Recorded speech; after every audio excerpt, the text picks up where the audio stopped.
সমন্বয়কের ভেতরে একজন ক্রীড়া মন্ত্রণালয়ের উপদেষ্টা মহোদয় জনাব আসিফ সাহেব যিনি হয়েছেন, আপনি দেখবেন উনি কিন্তু খেলাধুলা নিয়ে এখন থেকে উনি কাজ করবেন, বাংলাদেশের সার্বিক খেলাধুলার বিষয়গুলো নিয়ে কাজ করবেন।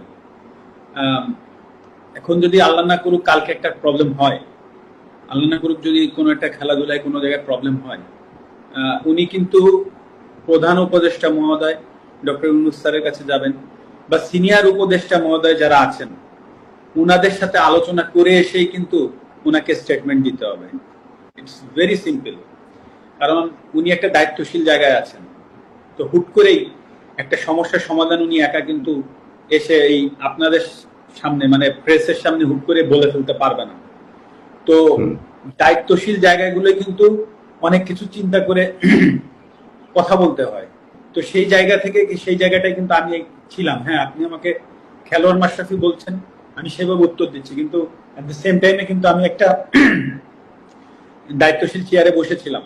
তো হুট করেই আমি কিন্তু ফ্রন্টে এসে একটা কথা বলে দিলাম, আর তাই নিয়ে একটা বিশাল আরো বড় কিছু হয়ে গেল। সেটার ট্যাকেল দেওয়ার ক্ষমতা আদৌ আমার আছে কিনা, বা বর্তমানে যারা কাজ করবেন তাদেরও কিন্তু এই জিনিসগুলো ভেবেচিন্তে কাজ করতে হবে। তো এটা কিন্তু ভেরি সিম্পল ব্যাপার। তো আমি